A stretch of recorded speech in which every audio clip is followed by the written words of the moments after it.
At long last, after over 500 days of radio silence, followed by the announcement of a delay into 2026, we have Grand Theft Auto 6 Trailer 2. Not only that, an absolutely monstrous update to the Rockstar Games website at rockstargames.com/6 that provides us with a barrage of endless information about the game we're all anticipating.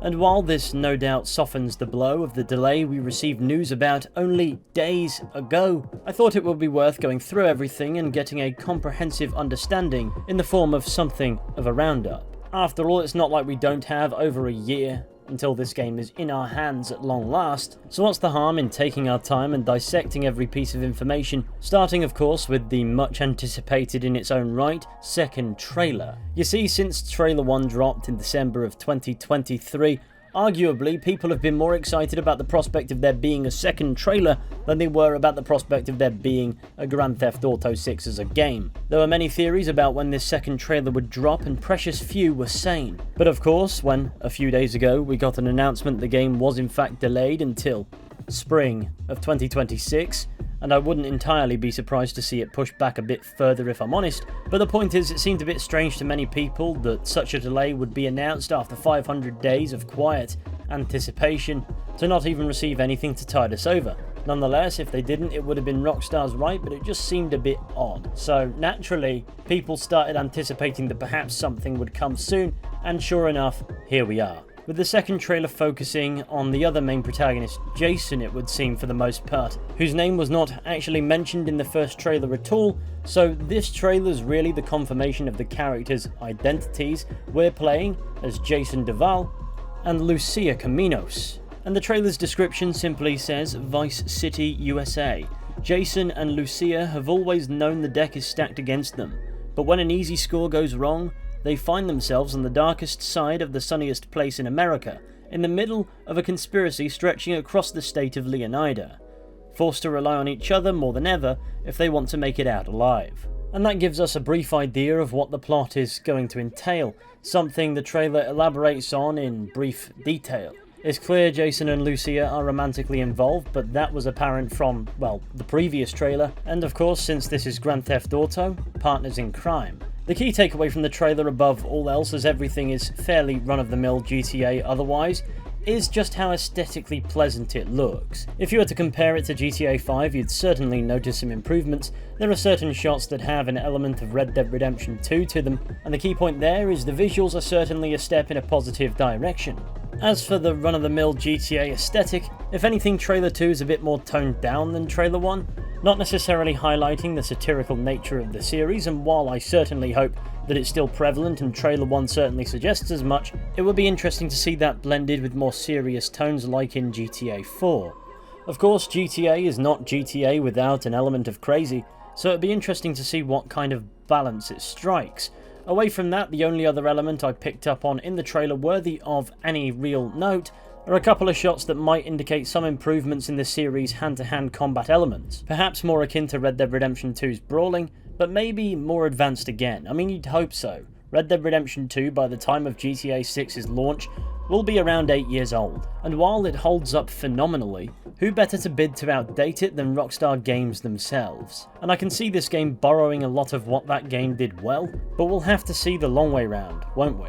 As for other hopes, I hope the implementation of a shot of Jason doing some workouts at the gym, and of course the opening shots showcasing his physique, will mean the exercise function from San Andreas might be making a return, but I'm not hugely fussed, you could just certainly make an argument for it. And away from that, of course, the trailer's title card features the new release date, the 26th of May 2026, confirming of course what we already know. But the bulk of actual information that we can digest is going to come from the website, from the information that Rockstar Games has provided to us, and oh boy is there a lot. Not only that, we've also received plentiful screenshots, and by that I don't mean the obligatory 4, I mean dozens upon dozens upon dozens, signifying a marketing campaign truly beginning in earnest. There is simply so much to digest here, it's unreal. And so now, all I can think to do is attempt to digest it. So wish me luck, let's jump in. To begin with, you'll be relieved to know, gone are the days where we only had one piece of artwork to represent this game.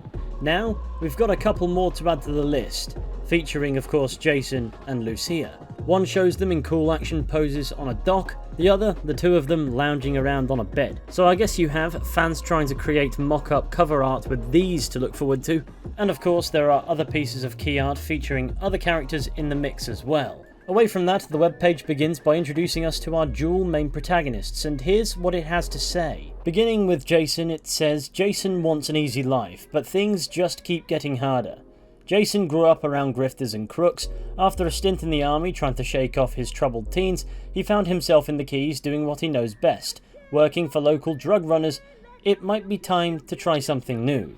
Meeting Lucia could be the best or worst thing to ever happen to him.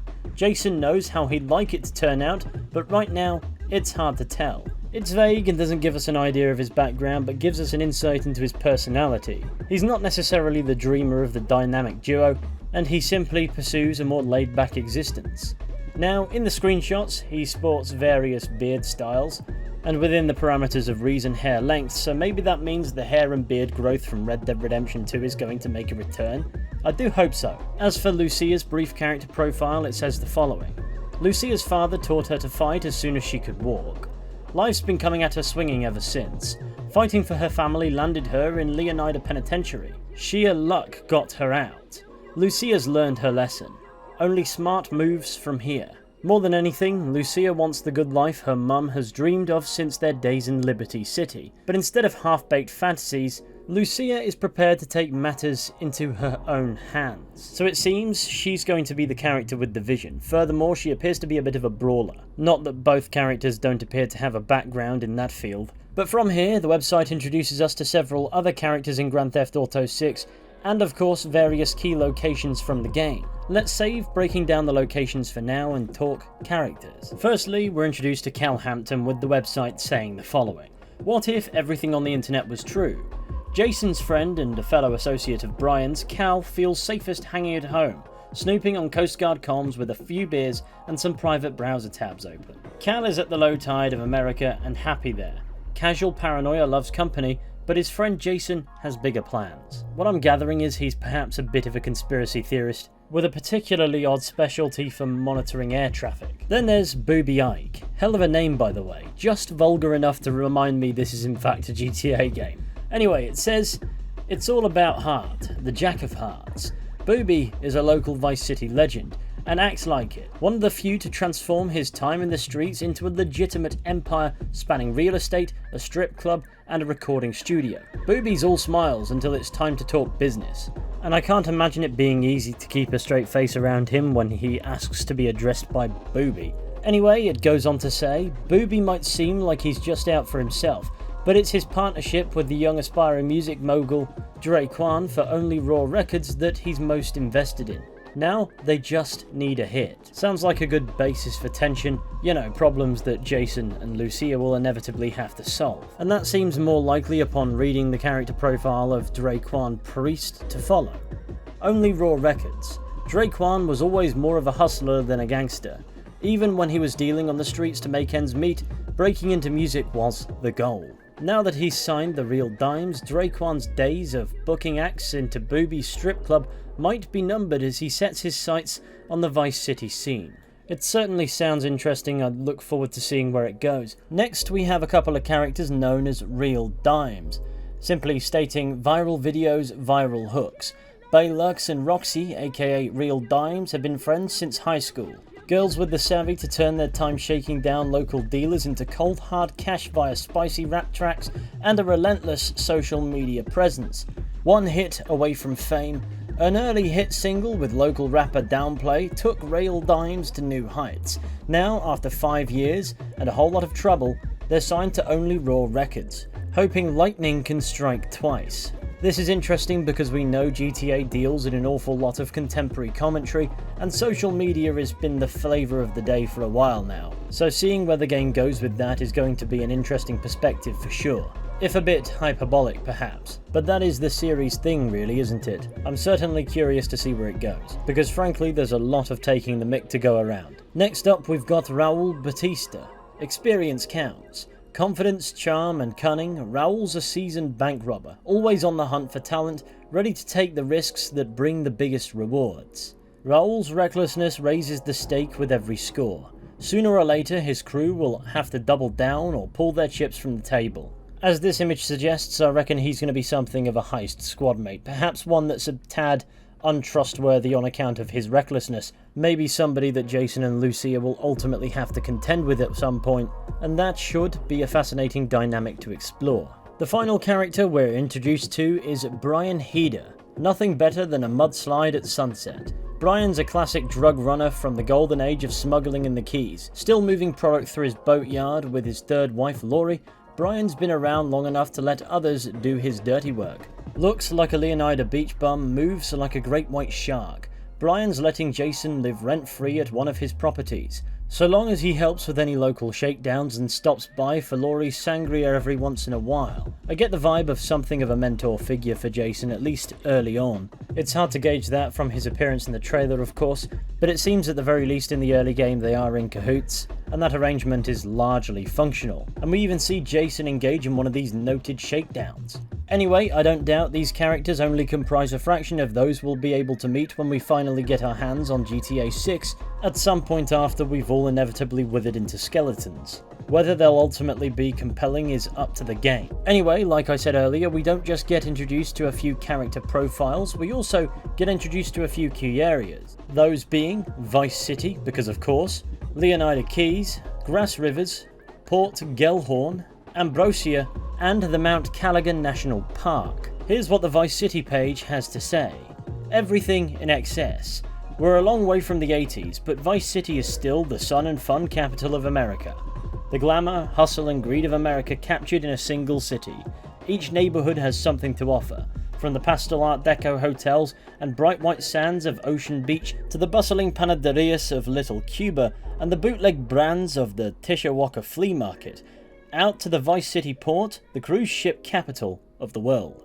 This paints the picture of a vibrant, constantly changing city, where each district will offer its own flair of unique, and I hope the game lives up to that. Leonida Keys are described as follows. The gateway to paradise. The dress code is casual, the bars are loaded. Life in this tropical archipelago isn't flashy, but it's easy. Get your buzz on and pull up a deck chair, but look out. You're right on the doorstep of some of the most beautiful and dangerous waters in all of America. Considering this screenshot is among the many on this page, I'd assume that means there's going to be some rather dangerous but rewarding and gorgeous marine exploration.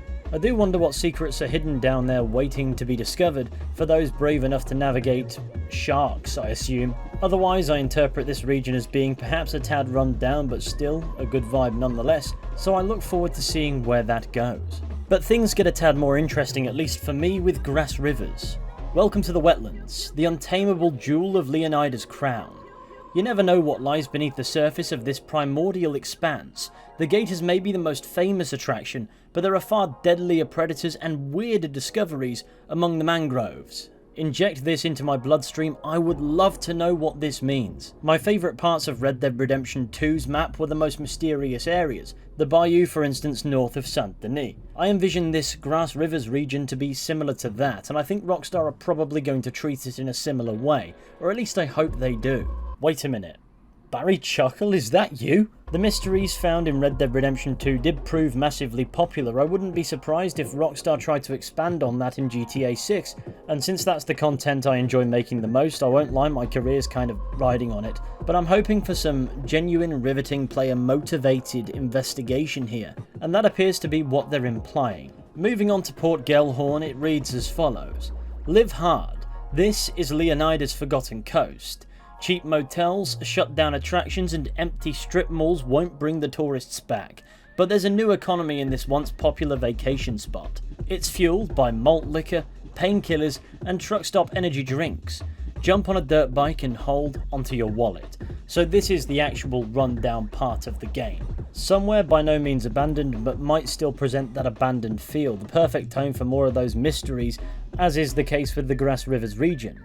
If my imagination were to liken it to anything from Grand Theft Auto 5, think Sandy Shores. So there may very well be room for some fascinating mysteries here. Beyond that, it will be interesting to explore as a more impoverished portion of the map. You know, somewhere where dreams go to die. As for Ambrosia, it's described as follows.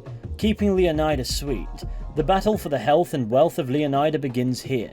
In the heart of Leonida, American industry and old-school values still reign supreme, whatever the cost. The Allied Crystal Sugar Refinery provides the jobs, while the local biker gang provides almost everything else.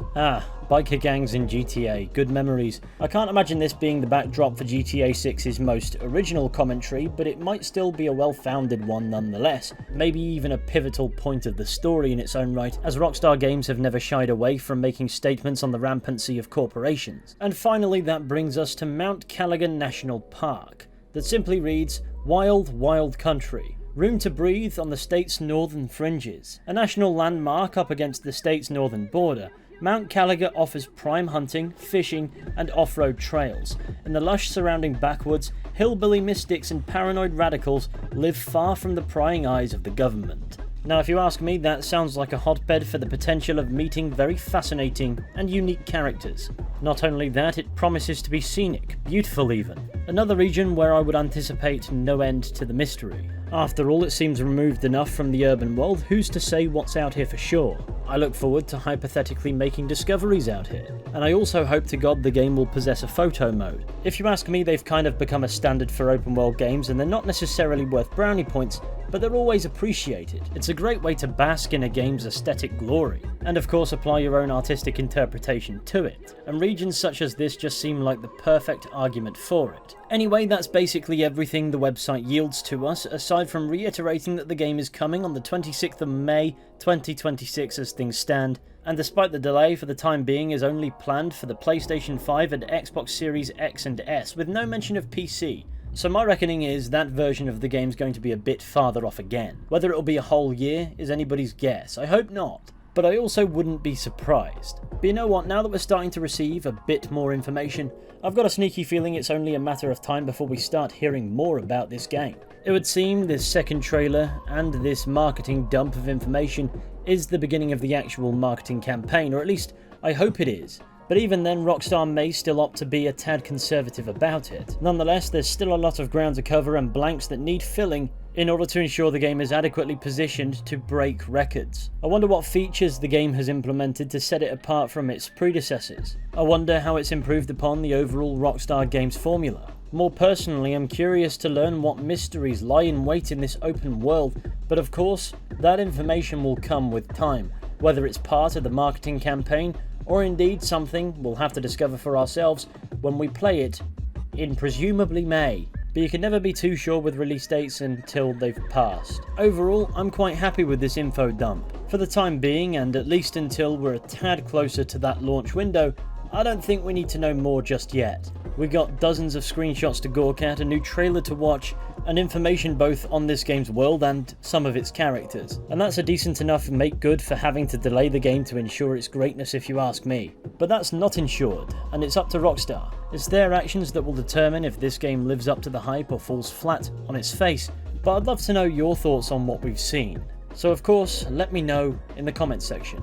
I'd like to thank you all for watching today's little roundup. I hope you enjoyed it, I hope you gained value from it, and I'd love to know your opinions on what you hope to see in Grand Theft Auto 6 down in the comment section, along with your interpretations of what we've just seen. As per usual, I'll leave links to any sources used down in the description so you can see them for yourselves if you haven't already, or indeed if you have and you just want to look again, nobody's blaming you.